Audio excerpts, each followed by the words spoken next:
আসসালামু আলাইকুম। এই তো আবারও ভিডিও নিয়ে চলে আসলাম, ফতুয়া কাটিং ভিডিও।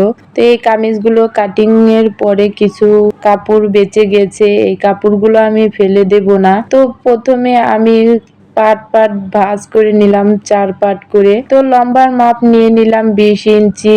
দেন গলা এবং হাতার জন্য আমি সবকিছুতে 1 ইঞ্চি করে সেলাইয়ের জন্য দাগগুলো টেনে নিলাম। দেন এবার গলার জন্য 5.5 ইঞ্চিতে দাগ টেনে 5.5 ইঞ্চিতে দাগ দেওয়ার পরে আরমোলের জন্য 5 ইঞ্চিতে একটা সোজা করে দাগ দিয়ে আরমোলের শেপটা দিলাম। দেন বডি 7 ইঞ্চি দিয়ে নিলাম এবং আমি এখানে সাইড ফাড়াটা রাখবো 11 ইঞ্চিতে। 11 ইঞ্চিতে একটা দাগ দিলাম। এবার বডিতে দাগ দিলাম 7 ইঞ্চিতে এবং কোমরে দাগ দিলাম 6 ইঞ্চিতে এবং এই সাইড ফাড়াটা হবে এখানে দাগ দিলাম আমি 7 ইঞ্চিতে।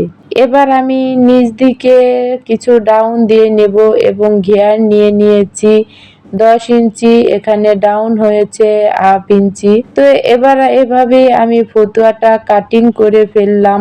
এই তো আমার দাগ অনুযায়ী ফতুয়াটা কাটিং করা কমপ্লিট হয়ে গেল। এবার আমি সেলাই করে নেব। তো বুদাম ঘর তৈরি করে নিচ্ছি। এখানে আমি এক্সট্রা বুদাম ঘরে কাপড় পট্টি লাগাইনি, ওই কাপড়েই আমি একটা বটা দিয়ে রেখেছিলাম, ওই বটা অনুযায়ী আমি কাপড়গুলো বুদাম ঘর করে নিয়েছি। এই তো আমি সাদা কাপড় দিয়ে পাইপিং ব্যবহার করব। দেন প্রথমে আমি হাতা এবং গলায় পাইপিং গুলো বসিয়ে নিয়েছি।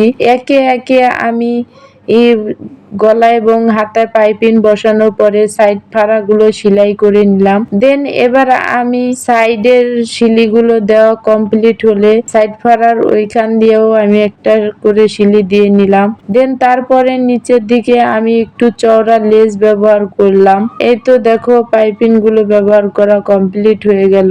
এবার আমি গলার ফিনিশিংটা দিয়ে দেন আমার কাজগুলো শেষ করে নেব। এই তো দেখো আমি গলায় পাইপিং একইভাবে লাগিয়ে নিচ্ছি। এটাকে আবার উল্টিয়ে আমি একটা চাপ সিলি দিয়ে নিলাম। তোমরা আমার হাতের দিকে ফলো করলে হয়তো একটু বুঝতে পারবা, আর না বুঝে থাকলে অবশ্যই আমাকে জানাবা, আমি পরবর্তীতে ওরকম ভাবে ভিডিও দেওয়ার চেষ্টা করব। তো তোমরা সবাই আমার ভিডিওগুলো স্কিপ করবা না, পুরো ভিডিওটা দেখবা আর জানিয়ে যাবা কিরকম হয়েছে।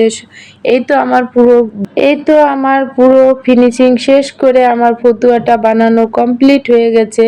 এই তো দেখো কত সুন্দরভাবে ফতুয়াটা বানানো শেষ করলাম। তো সেই সাথে আমার ভিডিওটাও আজকে এই পর্যন্তই। সবাই ভালো থাকবে। আল্লাহ হাফেজ।